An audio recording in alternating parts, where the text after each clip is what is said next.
Hello and welcome to the Manchester is Red podcast. My name is Steven Railston and we're recording this episode on a Tuesday morning. It's very rainy here in Salford, but I'm sure United fans won't mind still riding on the high of the FA Cup victory on Saturday afternoon at a very sunny Wembley, I must add as well. Samuel Luckhurst was at that game with me down in London. Me and Tyrone Marshall, our colleague, recorded a snap verdict after that match, but me and Samuel are going to run through it in a bit more detail today. There's still plenty to discuss, and of course, Erik Ten Hag's future is still very high on the agenda, so we'll get into that a bit later as well. But to begin with, Samuel, how are you?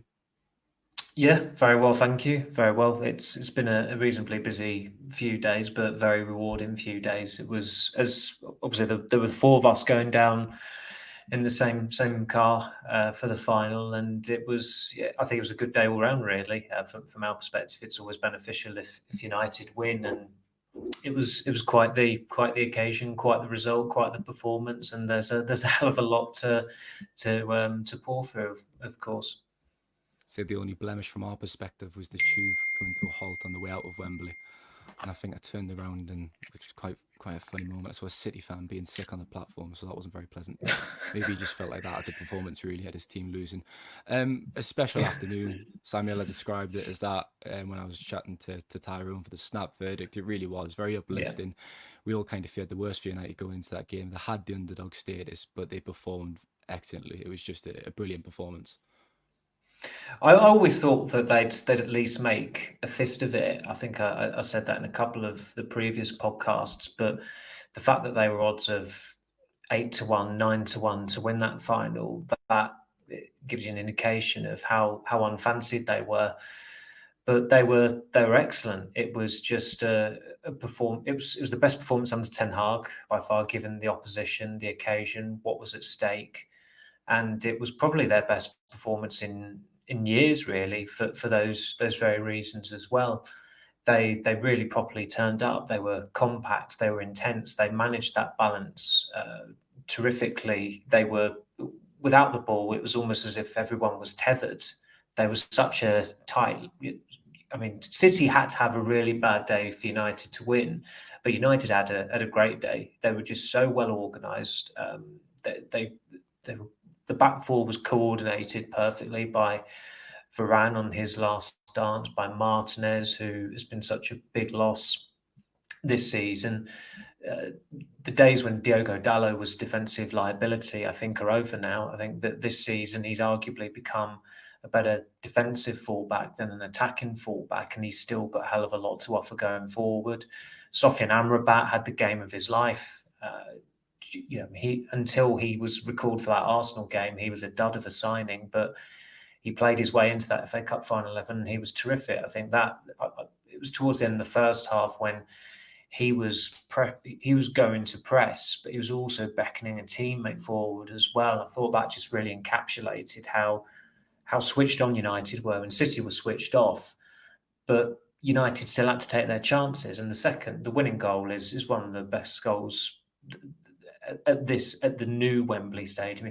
I don't think anyone can call it new, but this Wembley Stadium since it reopened, since it opened in 2007, sorry, and just how fitting that in a season where really the thing that has the big pro with Erik Ten Hag, as I've always said, has been how he's hothoused the young players, and the fact that you've got Garnacho scoring, you've got Mainoo scoring, and Mainoo, what an extraordinary 6 months he's had, a little bit longer than that overall, but from that full debut at Goodison Park to scoring the winning goal in an FA Cup final for a Stockport-born Manchester United fan against Manchester City, that's utopia for many United followers. So it was just so impressive.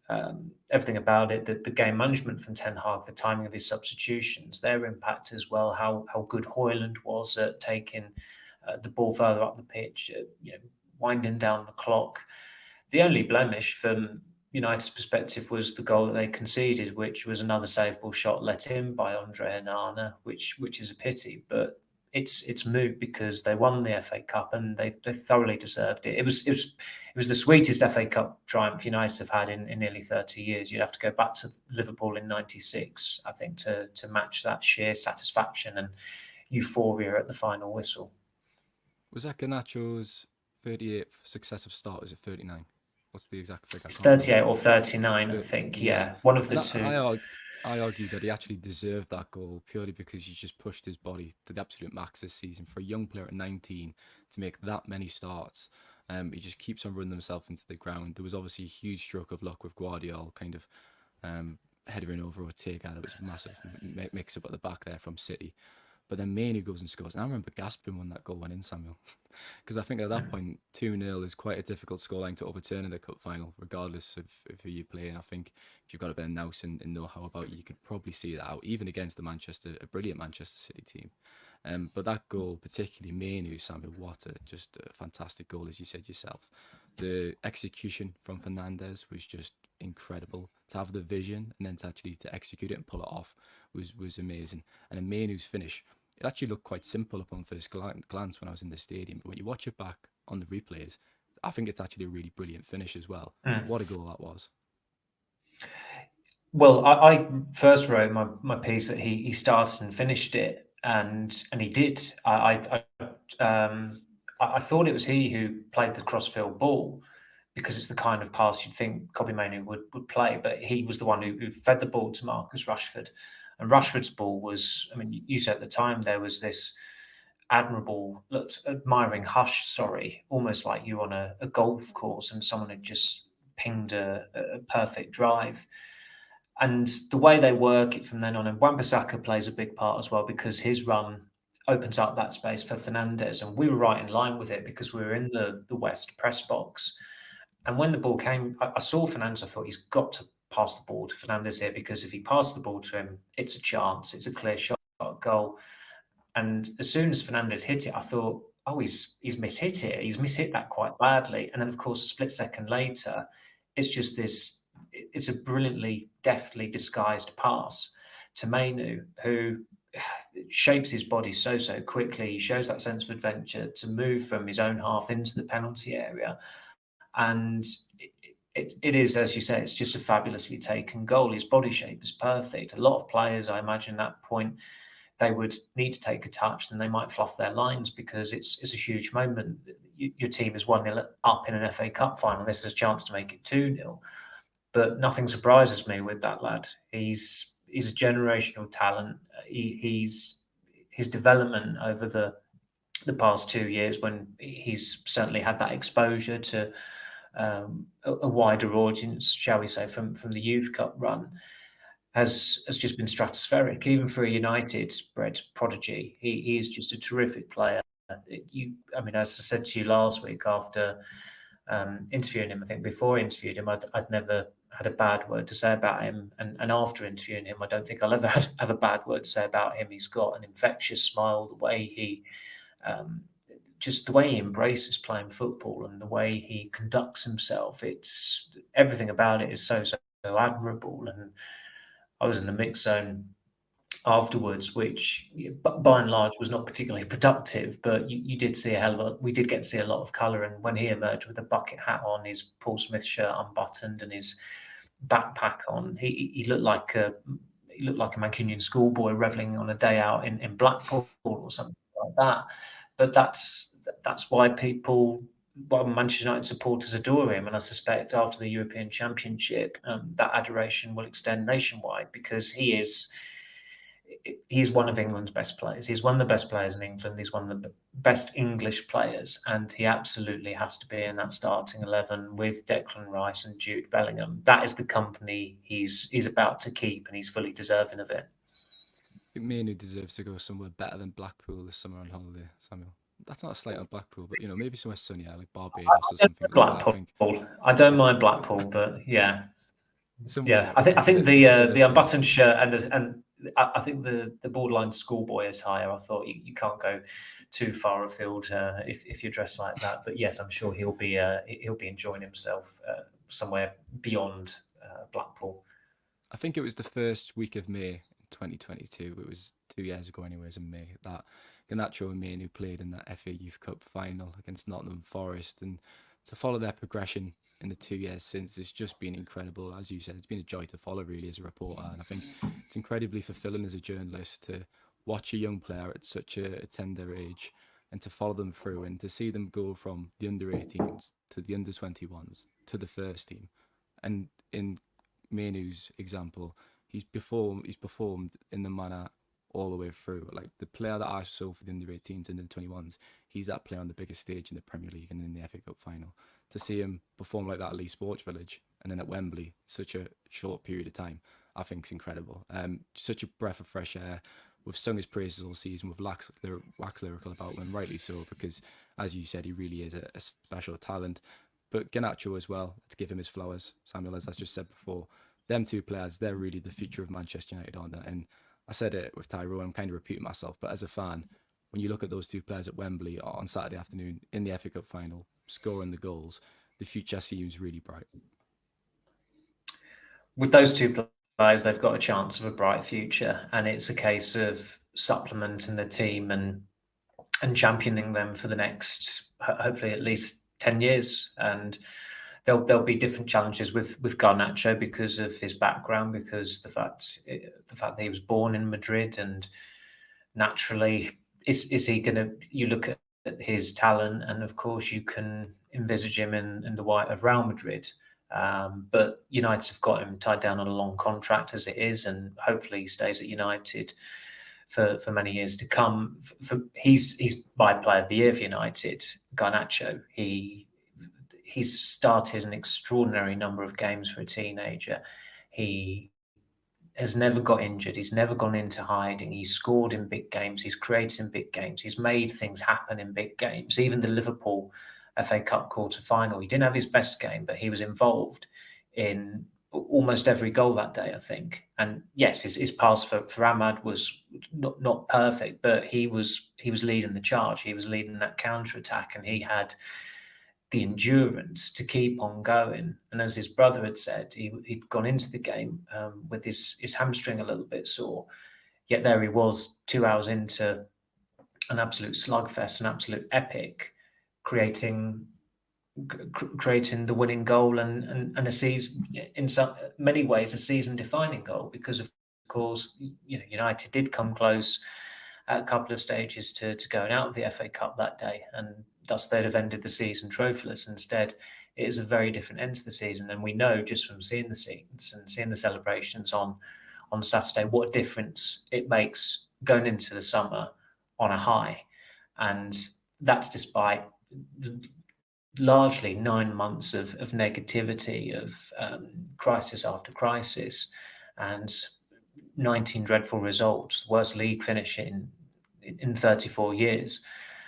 But the opportunity to win the FA Cup in that manner, they seized it. And Garnacho, as you said, he has to make that happen. He has to force the error. It was a dreadful error from Vardy and Ortega, but he's there to pounce. And he makes the run that makes it happen as well, the way he holds it. And he almost created a second goal when he was caught just offside. And you look at it again, it almost felt like they moved on with the game quite quickly, because it did look extremely tight. But in the end, it doesn't matter. United won. That was another moot point. And just for Garnacho, my admiration is, it's pretty much on a par with Mainoo. The two of them, they stood out during that Youth Cup run, and there's a reason why they're in the team now, why they've been starters and first teamers for a long, long time. Garnacho actually started the season. It's easy to forget, but he didn't really get going, so he had to come out of the team. But when he was coming on, we all saw the impact he was having. That Brentford game, I don't think United, when Scott McTominay gets those 2 goals, I don't think United win that game without Garnacho on the pitch. He was making an awful lot happen coming off the bench, and you sense that he was close to regaining that first team role.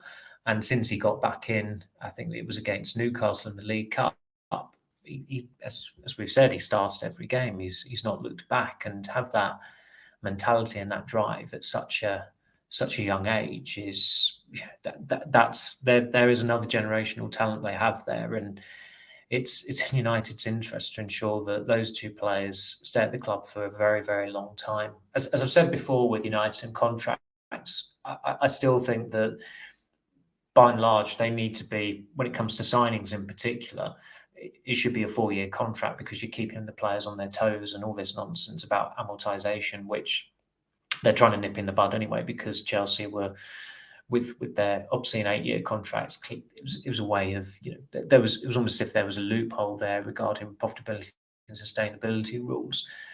But you do make an exception from time to time with great talent. And in the case of Garnacho and Mainoo, because they've come through the academy in particular, if you could get them tied down on 8-year contracts, you do it at the risk of us getting ahead of ourselves. And of course, they've got a hell of a long way to go in their careers. They're both still only 19.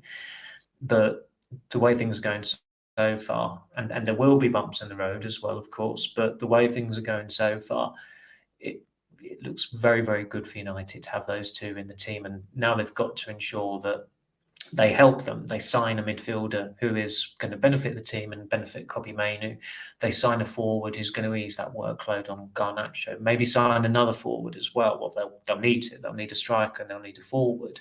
So ensure that those players that they go out there and they recruit, they're the right profile who are going to be right for the club, right for the team, but also they're going to help out the rock star on the left, frankly. And I thought it was too young for him to get the number 7 shirt in the summer, but after this season, I'd be well up for giving him that number.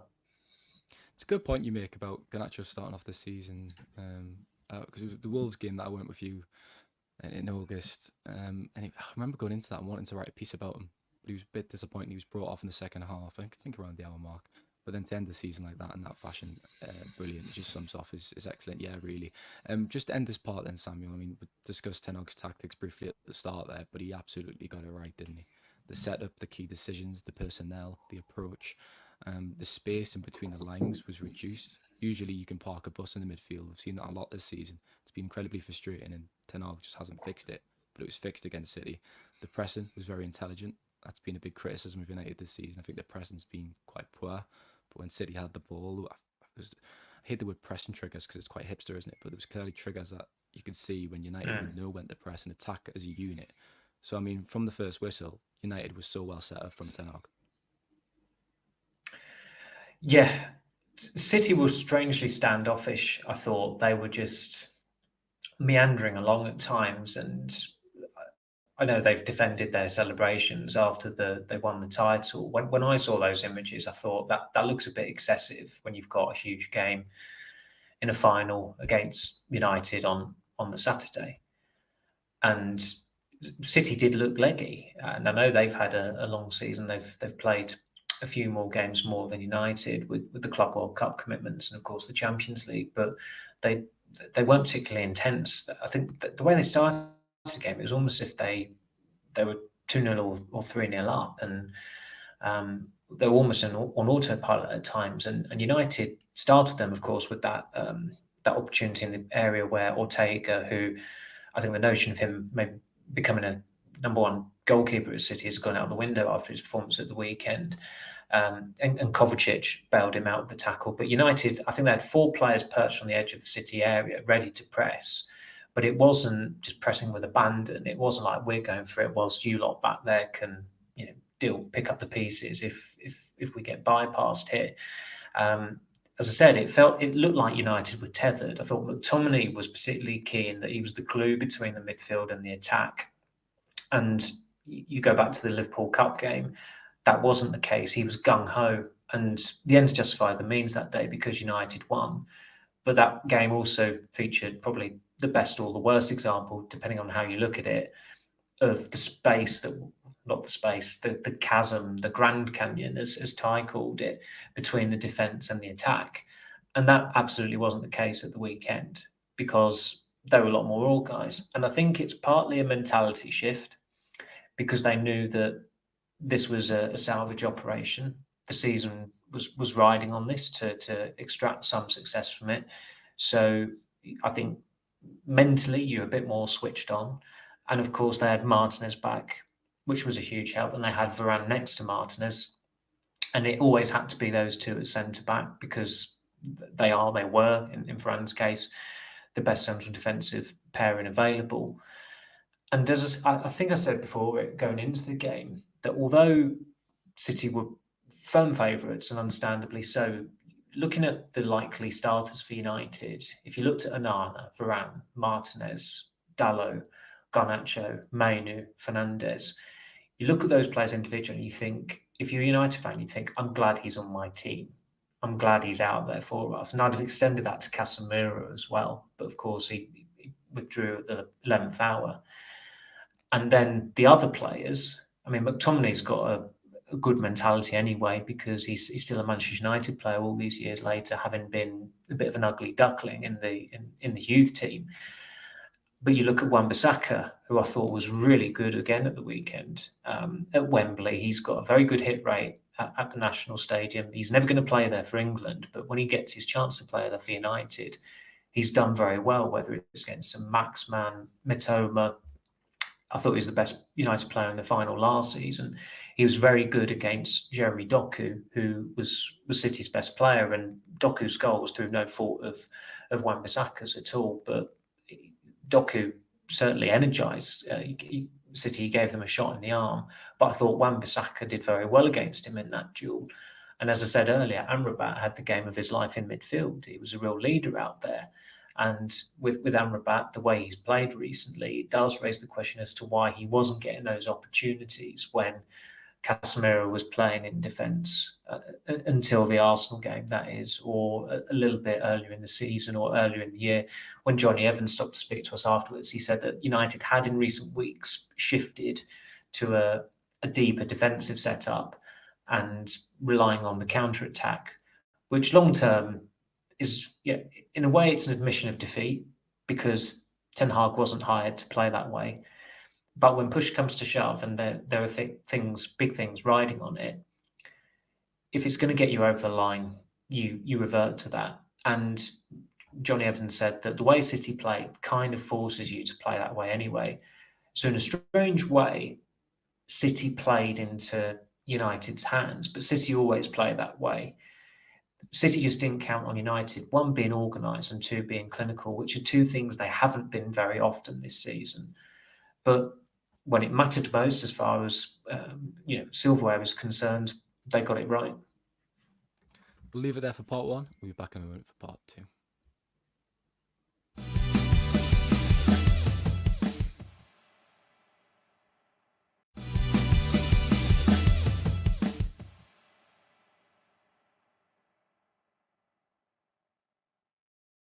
Welcome back to part two of the Manchester is Red podcast. Now, Samuel, I thought your comment on Amrabat was quite interesting there, Sofian Amrabat, because I think we've sat here in the last few weeks, obviously good performances against Newcastle and Arsenal, he regressed against Brighton, and we thought, well, why hasn't he been used sooner? But I think on earlier podcasts in the season when he was playing, which to be fair, a lot of the times was out of position, we were probably looking at his performances and thinking, well, that's why he's not playing. He's probably not good enough for United. So fair play to him, because in the last few weeks he has shown a bit more of his quality, hasn't he? And he was outstanding at Wembley when it mattered. And I think his partnership with Kobbie Mainoo is a key aspect as well. Mainoo clearly thrives playing with that kind of player. I was told earlier in the season from someone who knows Mainoo that he loves to play with Casemiro because of that license it gives him to get into attacking and prominent positions. So it's very similar with Amrabat, isn't it? And I made the point on a previous podcast as well that going forward in the future, maybe this summer, that's the player United need to sign. Perhaps not Amrabat on a permanent deal, but someone in that position, a number 6, to complement Mainoo, to really get the best out of him. I know I've just loaded you with a few different points there, so do your best and take it away. Not perhaps. That's the most important signing as far as the squad is concerned. For me, there are obviously other areas that they need to reinforce or bolster, but the long-term partner, ideally, for Mainoo. And I know it doesn't always work out that way in terms of partnerships, but you look at the way Arsenal have played this season, and I think what's been integral to them taking City to the wire was that they had a constant partnership in defence, and they had pretty much a constant midfield partnership in Declan Rice and Odegaard. And I know Odegaard obviously goes forward a little bit. He's more of a playmaker, and towards the end of the season, Partey came in there, and that allowed Rice to get further forward. but Rice and Odegaard definitely had a very good understanding there, and it was mutually beneficial. So why wouldn't you want to aspire to have something similar at United? And with Emrabat, yeah, we have given him a lot of flack, and rightly so, because some of his performances suggested that he was or is out of depth at Premier League level. But as I said before, when certain occasions come along or when there's something at stake and someone gets their opportunity, they will take it. And from the moment he came in to the team against Arsenal, he has played like someone who was desperate to start in the FA Cup final. And you look at other players in the squad, and Ten Hag was asked about this at his pre-match press conference on Friday. It was very convenient that a lot of players, almost every player, in fact, regained fitness with the FA Cup final around the corner. And of course, Amrabat had been fit for quite some time. He just wasn't getting played, or he was not being started. I think the Arsenal start was his first in the Premier League since December 17th, which would have been Liverpool away. Whereas others, I got the sense that some just thought, I quite fancy that, and they also backed themselves to get their places. And in the case of one or two, maybe they did. In the case of others, they didn't. I mean, Anthony Marshall was completely overlooked by Ten Hag, and he wasn't even at Wembley. Even Tyrone Marshall was at Wembley to offer to kind of like double as a support player. But I didn't speak to Amrabat when he stopped in the mix zone after might have been the Crystal Palace League Cup game, but a few colleagues did, and they spoke quite effusively of him, just of how he came across. And I don't think one thing I've noticed about United this season, and it's a phrase that others have used quite, it's almost like a stock phrase that you use without even actually considering it, but it's down to tools. I've never had the impression watching United this season that the players have down tools. The incompetence has been rife. From the players, from the manager, from the staff, that has been rife throughout almost the entirety of the season, up until the last few games of it. But what I saw on Saturday and what we've seen in previous weeks, however bad they've been, there has been commitment. It's not been enough more often than not. But I think that's also partly why the supporters didn't turn on them. It's not as if you were watching Paul Pogba hobbling off early doors at Anfield, or Edinson Cavani extending some time off on his international breaks in Uruguay. Or there are a few other examples. Certainly under Ralph Rangnick, there were a fair few players there who just mentally checked out before the end of the season. I've not got that sense from United this season, and that always gave them a chance against City, because as I said, as incompetent as they have been at times this season, quite a lot of times, I've never got the sense that I've never got the sense that, as invidious position Ten Hag has been in, that the players haven't been behind him. I think that was apparent even in the final games. Those last two games of the season in the Premier League, they could easily have lost them. They could easily have tossed it off. They could have easily just thought, what, can't be bothered with this, so I'll wait for the FA Cup final. But they didn't. They won both those games. And they applied themselves quite impressively, but by and large as well. And sustaining that momentum was pretty key going into the FA Cup final as well, because if Amrabat doesn't play well against Arsenal and Newcastle, he didn't play well against Brighton, but he came off early. But if he doesn't have those run of games, he doesn't start the FA Cup final.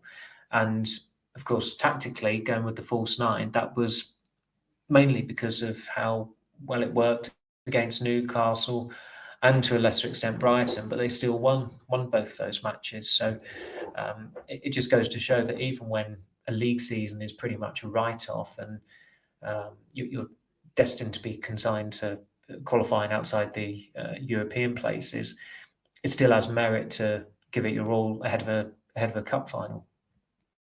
They were all big calls after the Brighton game. I mean, I know Casemiro did pull out the squad and he was absent for injury, but Amrabat was really poor against Brighton. His passing was terrible. He looked really leggy and quite slow, actually. Got booked after around 20 minutes as well for a sloppy challenge, but he had an absolute stormer at Wembley. And then Fernandes in that false nine role as well. I mean, I think we both agreed it failed at the Amex Stadium on the final day of the Premier League season, but then Fernandes rocks up again, plays in that role, and it worked against City. And Rashford as well. Samuel, he got the nod. He came on from the bench against Brighton. To be honest, I think we both agreed Rasmus Højlund should have started the game. I think we said that in the pre-podcast. So it was a big shout again from Ten Hag to name him on the bench. Rashford was on the left. And Rashford, I just thought you could tell from the first minute he was on it. He looked really, really sharp. And obviously it kind of comes into it that he missed out on the England squad, didn't he, earlier in the week? So that should have been a kick up the backside or a bit of motivation, at least a jolt to get the best out of him. But he looked really good against Kyle Walker, didn't he, Rashford? He looked really, really concentrated, and I think he did really well. It's difficult to outsprint Kyle Walker, and I don't think he did too many times. But the fact that he was causing Kyle Walker to sprint back into his own third, that was progress, because Rashford has had a lot of flack this season for not putting a shift in often enough. And on his previous start, it was at the same stadium, and he was booed by a lot of United supporters when he was substituted. When he came off at the weekend, it was to applause, which partly it's fickle, and there's been a lot of fickleness among supporters is nothing new. But if you give the illusion that you're not putting a shift in, you're not going to get a standing ovation. If you do put a shift in, you are going to get a standing ovation. And I think his running off the ball was pretty key to the way United approached that game on Saturday, because I think obviously to win a game, you need to do something on the ball. You actually have to score a goal. It's not complicated. But I think United, yeah, I know. But I think what was more impressive was United's off the ball work, just how organised they were and how relentlessly they ran. And just seconds before the full-time whistle, there was the referee blew up for the foul on Højlund, and some players collapsed. I don't know whether they just collapsed out of exhaustion or whether they just thought they'd won it. A member of United's social media team rather embarrassingly ran onto the pitch thinking it was full time as well. So I think a few people in the stadium thought United won it there and then, but they'd put a shift in. The running, you couldn't fault any of the commitment from the players out there, and for a lot. How much is a lot, but some of those players won't play for United again. And one game shouldn't change that either. Wan-Bissaka should still be sold this summer. Rafael Varane is still leaving. Sofyan Amrabat, I don't think should be signed permanently on the back of a magnificent performance in an FA Cup final. I was torn between him and Mainoo as to who was man of the match. It predictably went to Mainoo from the broadcasters, but I thought Amrabat was right up there. Marcus Rashford, his future is uncertain for a myriad of reasons. And Johnny Evans came on. Will he get a new contract? Remains to be seen. Victor Lindelof came on. He should also be sold this summer. Like Wan-Bissaka, his contract is up next year. But Saturday was their time in the sun, and they clearly enjoyed it. And you absolutely have to enjoy winning the FA Cup, and that's also it's a minor point because there were so many subplots to that game on Saturday. But the amount of times people have questioned whether the FA Cup matters, you only have to look at the clubs who have won it this century. It's more often than not, it's the big hitters. There've been a handful of exceptions. Wigan in 2013, Leicester in 2021, and you saw how much it meant to Leicester. That was the first time they'd ever won the FA Cup. But whether it's City won it last year, of course. It was Liverpool the year before that. I think it was Arsenal in 2020. Arsenal won it a fair few times this century. It's a trophy that, although it's it doesn't define your season quite like the Premier League or the Champions League for the clubs who participate in it, but it matters a hell of a lot to everyone involved. Not just the supporters. Supporters are always going to care about the FA Cup because the chances are the majority of them have have grown up watching it, and it's one of their favourite childhood memories. And hopefully for the younger generation of supporters, United supporters, that is, who they're on Saturday, that will be a memory to cherish for eternity. It's definitely a greater sense of occasion with the FA Cup, isn't it, compared to the Carabao Cup. I mean, the pre-match scenes. Oh yeah, There was a DJ on the pitch, and at one point I thought, am I at a yeah, that was music horrific. festival or am I at Wembley? So maybe remove that next year, the Yeah, FA. that was appalling. He tweeted is actually the DJ. Must have been Oh searching his God. own name because I didn't at him directly. No. Anyways, we'll move on to the future of Erik Ten Hag now, Samuel. It was the biggest story in the build-up to the game. Obviously, that report emerged on Friday, suggesting that Ten Hag would be sacked regardless of the outcome of the match at Wembley. It dominated his press conference. We'll come on to that a bit after in the third part. But the dust is now settled on the match the last few days. Where do you think we are now with Erik Ten Hag's future? Because it was a fantastic afternoon at Wembley, a really special occasion. 2 trophies in 2 years, which is an outstanding achievement. But United have finished 8th in the Premier League this season, and they have a minus goal difference, which is just not good enough for a club the size of Manchester United. I think the story now is becoming what are Ineos playing at, because we're speaking on the Tuesday. The final was on the Saturday. I think, given the manner of United's win, yes, you don't want a repeat of 2016 and a reporter essentially confirming that a manager is about to be sacked while he's just about to take the FA Cup into the press conference room, and they avoided that. But we're here on Tuesday speaking about it. We still don't know for certainty what's happening. United have told us today that a decision is not imminent whilst they're reviewing the season. I don't see why they need to pour through a review now, why they weren't doing that already. They've been speaking to the representatives of other managers. Obviously, I wrote yesterday that they are considering keeping Ten Hag as well. They've not ruled that out, and there've been some developments regarding with this whole managerial merry-go-round that's going on. There've been some developments that are relevant to United's own decision-making process. But it feels like now the story is, is Ineos's card going to be marked here? Because they should have been a lot swifter in dealing with this. Out of fairness to Erik Ten Hag and to the Manchester United supporters, and we're in a position now where, in the wake of the final, that Sir Jim Ratcliffe's body language is being scrutinised. The fact that the pictures of him with Pep Guardiola, he appears much warmer than the images and the footage with Erik Ten Hag. Of course, he ignored a question from a reporter as he walked through the mix zone. And I mean, so Dave Brailsford, I'm still, there's still yet to be justification for a cycling maestro's role in deciding, being the solution to all the ills at Manchester United. But he's there like this protective Svengali, ushering him away. He's not saying anything. There was some Ineos bagman there as well who wasn't saying anything. And the silence is deafening.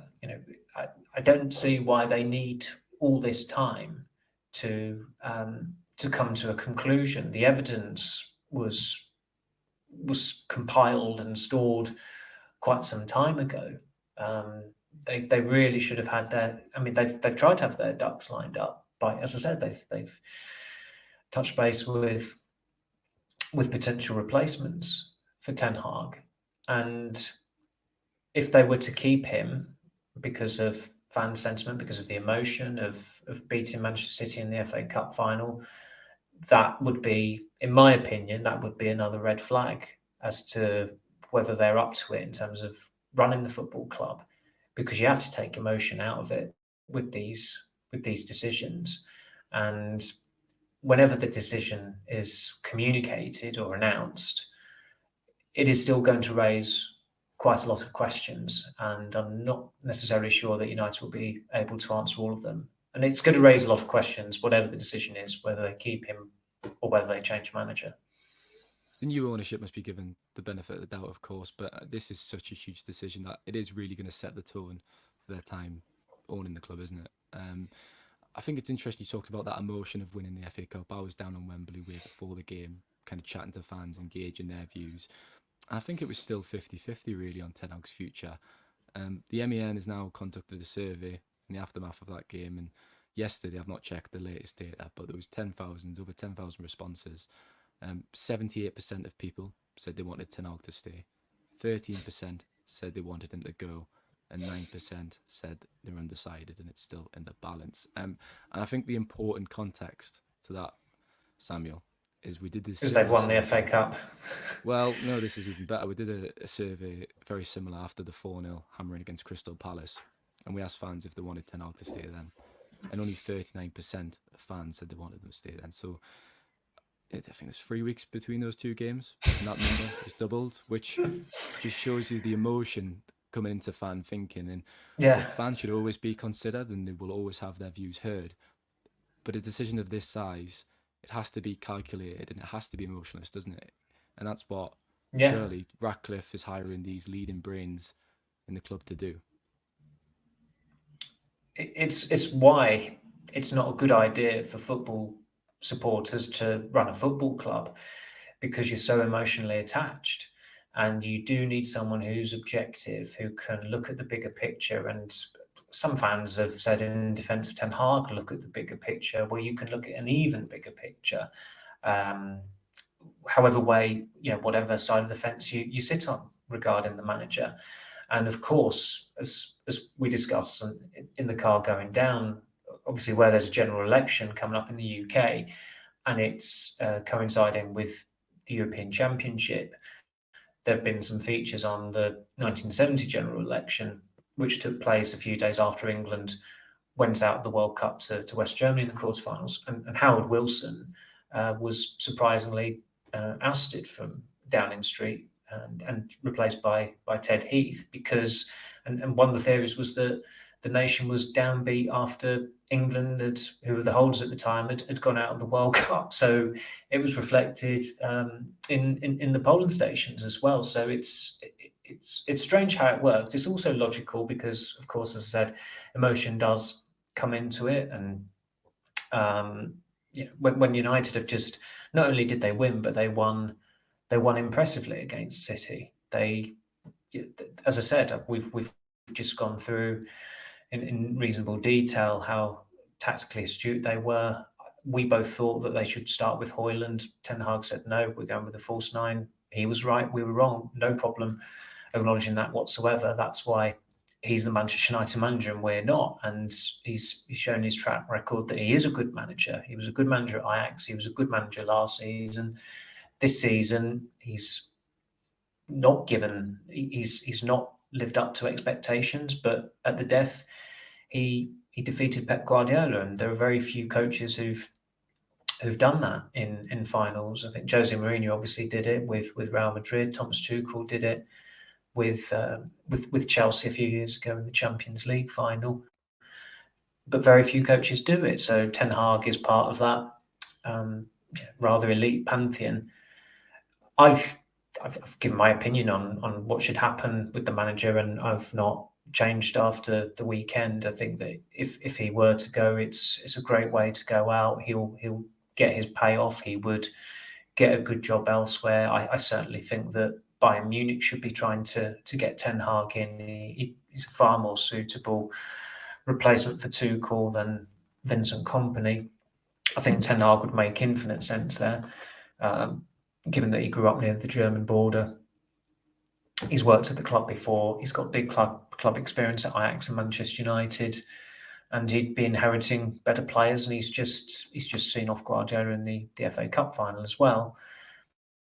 But it's still up in the air. As I said, I wrote that story yesterday that Ineos are strongly considering keeping Ten Hag, and this is why Ineos are becoming the story, because they have not at any point given the manager assurances that he's staying.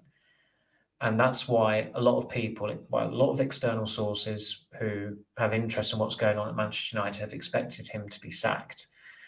And of course, then they've ended the season 8th, their worst season since 1990.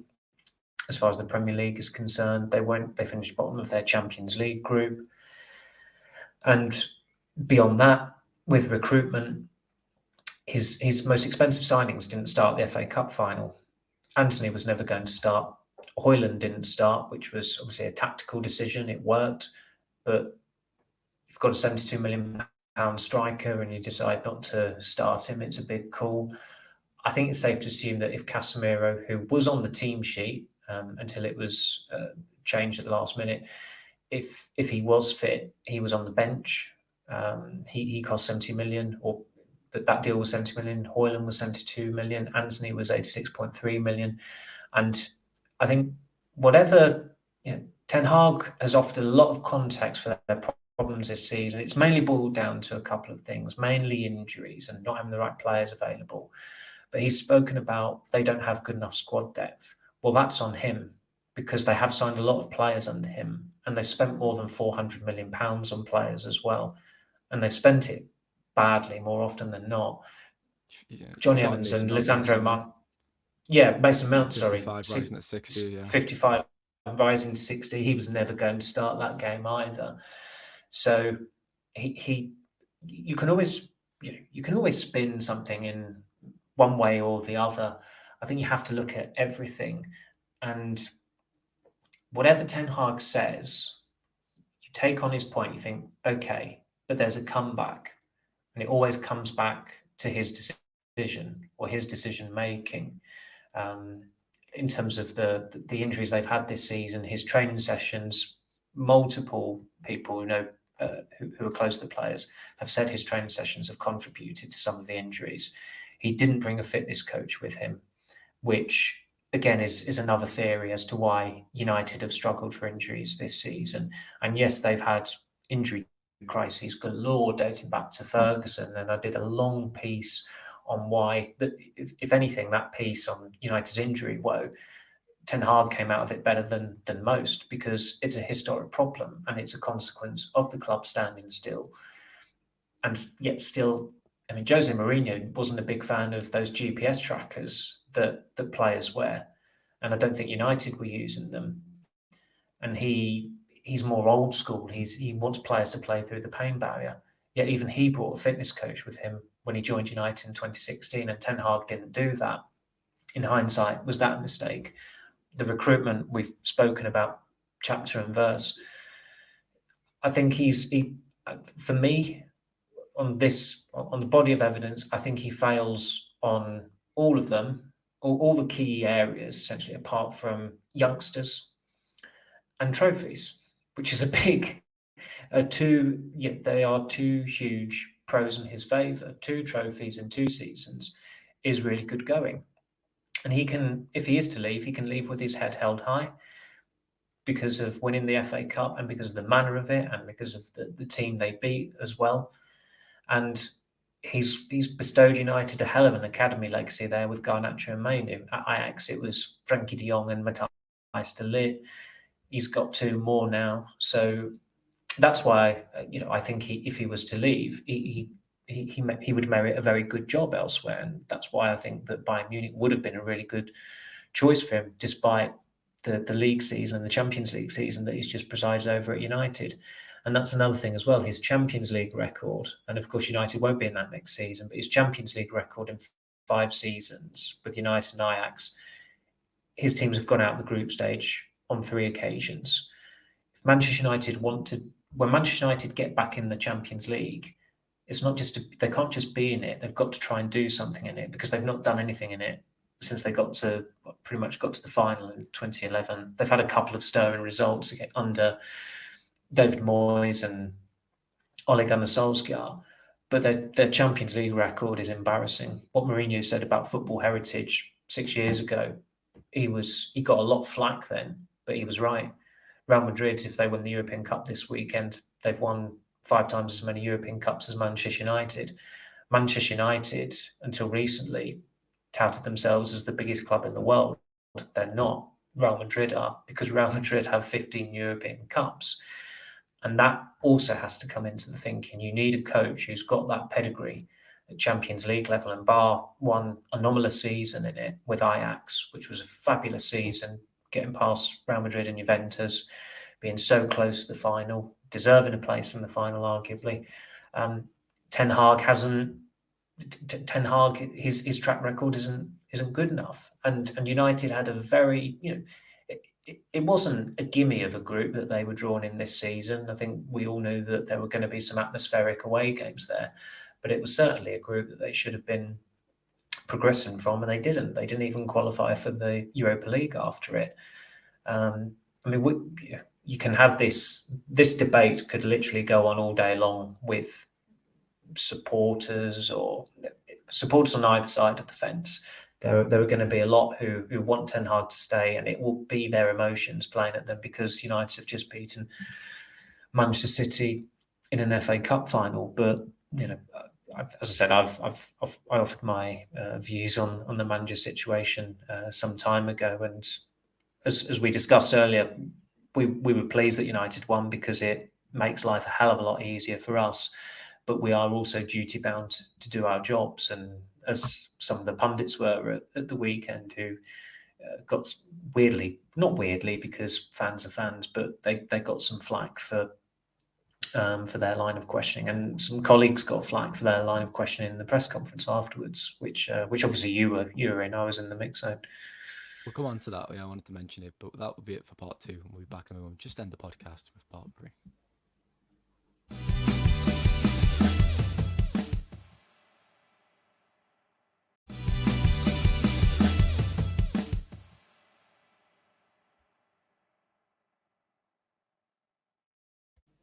Before we get on to that press room observation little segment, Samuel, we'll discuss Ten Hag's press conference after the FA Cup final. It was interesting that you picked up on the kind of warmth towards Guardiola from Sir Jim Ratcliffe and how that was kind of evident. And he released a statement after the game. And is it reading too much into the statement that he didn't mention Erik Ten Hag? He did mention the staff who worked tirelessly to support the players. So I suppose Ten Hag could fall into that bracket. But you think that was significant? Or you could read anything into that? I think it was a mistake not to refer to the manager or to Ten Hag by name. I mean, Ineos's Twitter account has been removed as well. I noticed recently because they obviously, when the women's side won the FA Cup against Tottenham a few weeks ago, United flagged Ineos's tweet featuring quotes from Ratcliffe, and that tweet doesn't exist anymore, and the Ineos handle doesn't exist anymore, and you wonder why is that? The question has been asked, no reply at the time of speaking. But the statement, I mean, when that dropped and we were in the mix zone, a colleague of mine, we were both reading it because we both got it simultaneously, and he said, as if he's actually said that. And that's the problem with statements. It's just someone cobbling some words together. They're forwarded to the man who's quoted as saying it, in inverted commas. He or she approves it, and it goes out. And it just reads like the man or the woman hasn't actually said that. And as I said, Ratcliffe's body language in the follow-ups to Saturday's game, it was something to focus on. It was something to look at, and it's something that we're still focusing on. It's something that we're still looking at, and the reticence of the man who has talked a pretty good game and talked about he's talked about everything regarding Manchester United apart from the manager's situation, which is the only question anyone wants answering at the moment.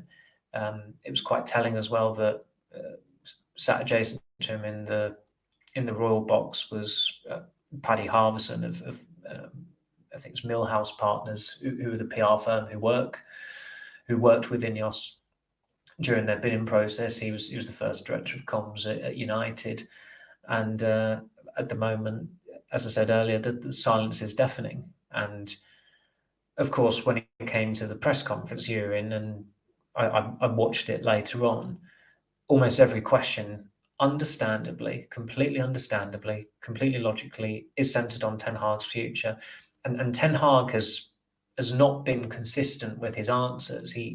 I think he gave 2 different answers to BBC and ITV when he was essentially asked the same question. And he's not just come out and said, I don't know, and said it again and again and again. He keeps getting asked the questions because his answers are as clear as mud. But given the invidious position he's in, I don't really blame him for that, because it's not his decision. It's those who are above him in the hierarchy at the club, and they're still not saying anything. And as I said earlier, the word from United today is that a decision won't be imminent, which beggars belief, really. I mean, I don't agree with what Chelsea did in sacking Pochettino, but at least they were swift with it. I think United should be swift with this. Uncertainty around the manager of Manchester United is a seismic story, which is why that press conference was dominated by that line of questioning. Journalists were just doing their jobs. I think it was even James Robson who was very polite in trying to clarify the facts, and I think Ten Hag got a little bit spiky. I understand it from both perspectives, really. I think on a human level, you can understand why Ten Hag's frustrated, can't you? Because he's just won the FA Cup final, a great success, a great achievement, and yet it's his future that dominates the questioning. But on the flip side, it was always inevitable. It was always bound to happen. That is the big story. What did you think about his responses, his body language? You obviously watched it on YouTube after. I thought it was quite interesting. He got a bit combative, which you'd expect. Showed a bit of fighting spirit, and at the end, I think there was a question that he popped back at the journalist, and he said, "You know nothing about football." So maybe if he listens to this podcast, he'll say that to us next time he sees us as well.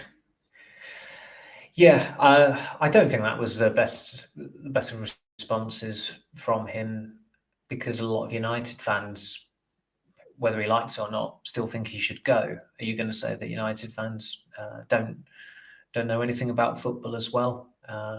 As I said earlier, my view on it is that whatever context Ten Hag offers, there is always a comeback, and it comes back to a decision he has made. And some sympathise with him and say, "Oh, look, he didn't get the players he wanted. He didn't get Harry Kane. He didn't get Jude Bellingham." I mean, would you even get a violin out for him when he's had more than £400 million to spend, and they've spent it badly? And a friend who is still Ten Hag, he wants Ten Hag to stay. I think that he said that the money is more the clubs. Ten Hag doesn't sign the checks. And well, he wanted Anthony, he wanted Malacia, he wanted Mason Mount, he wanted Højlund. Højlund has been a far better signing than those players, but still, that money, does it get to a point? A manager should possibly say, he has had huge input in their transfer strategy. I think it's pretty churlish to even quibble about, he doesn't sign the checks and things like that. This is his squad, and there's still pieces of furniture that are lingering, granted, that are about to be turfed out. But he's had 2 years there, and I've never understood this argument with Ten Hag that he needs time. He's been there for 2 years, and they've signed 17 players or 16 players, I think, on his watch. They've had more loanees under Ten Hag than they had in the previous 20 years at the club. They had a record summer spending in his first summer. No manager he's had unprecedented backing.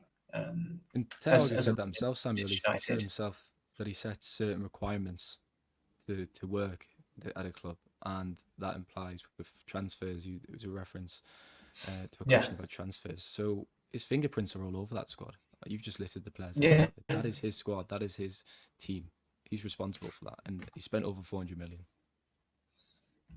Yeah, and that's why this season has been, overall, it's not been a success because of the Premier League form and the Champions League. The Champions League record of going out the group stage, winning one game in 6, and you can't blame injuries for why they went out of the Champions League. You blame the game management.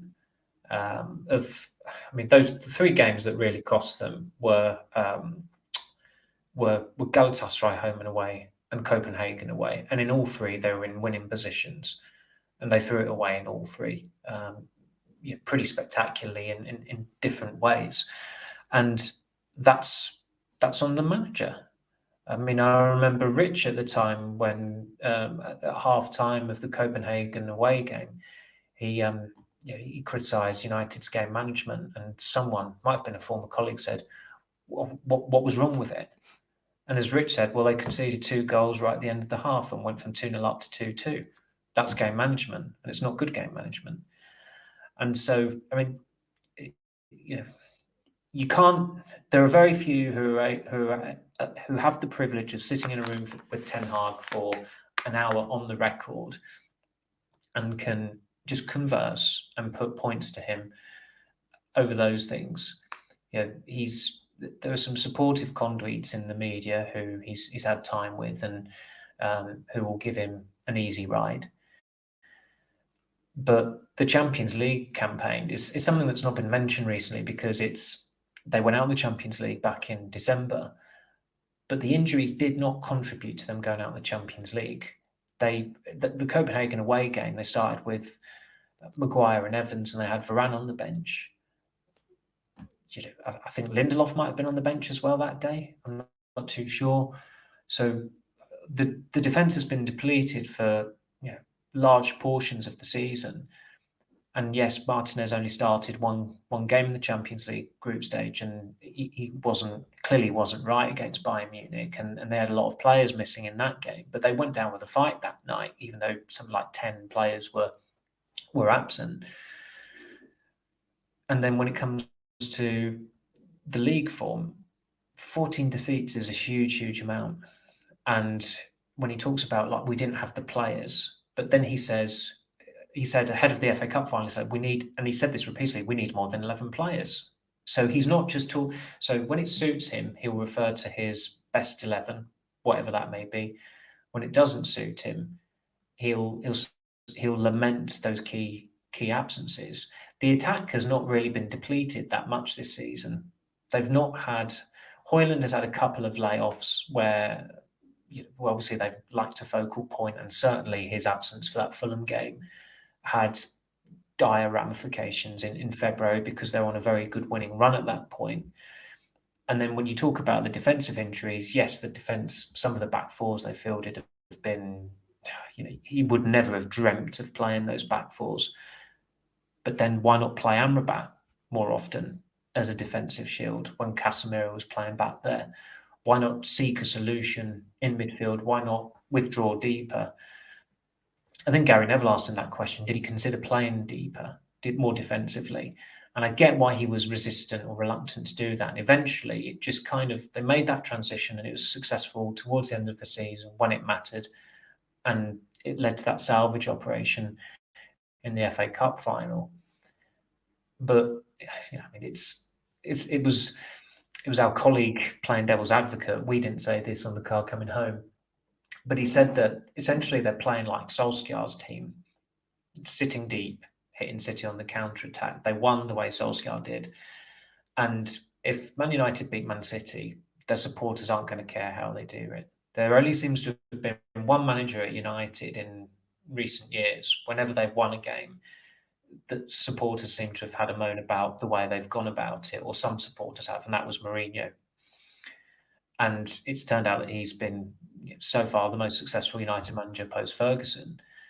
But with Ten Hag, he wasn't brought to play that way. And when you've spent £400 million and you play that way, it's almost a bit of a contradiction. And it has been a season littered with contradictions, with the defensive partnerships of, Varane can only play on the right, and then no, he can play on the left. And then I think Varane and Maguire must have started a game at one point where they were playing on the opposite sides to where they normally play. That happened quite a lot.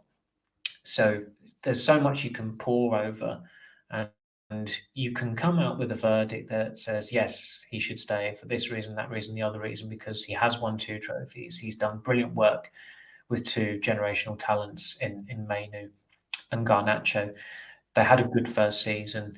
Lisandro Martinez makes a huge difference when he comes into the team. He's Ten Hag signing. Dalot is a better player under Ten Hag than he was under Solskjaer, who pretty much didn't want him.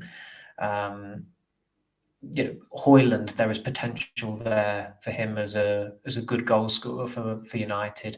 I think Onana will be better for them next season. They've got a decent nucleus for a really good team, if you to possibly include Luke Shaw in it as well, when he's fit and firing. But then you've got the vast evidence that tells you why they need to change manager, which I've just gone through for trying to be as succinct as possible. But as I said, it's a debate that we could bore people to tears with until the cows come home. You can trace, pardon me, some of those problems back to 2019, actually, when Ajax had that Champions League semi-final against Tottenham, 2-0 up in the first half, conceded twice in 5 minutes, and then Tottenham scored a really late goal to win the game. I mean, how often have we saw those kind of bad habits, should we call them, bad traits, in the Champions League United? Poor game management, conceding in quick succession. A few years later, it's still happening again with Ten Hag. Might be a coincidence, it might not be. Samuel, I was going to ask you about Anthony Martial's goodbye, and Luke Shaw's also done a lengthy Instagram post, but we're sitting on the 1 hour 5 mark on this podcast. So, look, we're going to be recording an episode later in the week, so maybe we should save it until then if you agree. So thank you very much. That's fine by me. Yeah, thank you very much. And thanks to the listeners. Hopefully it's not been too long. Take care, have a good week, and we'll see you then.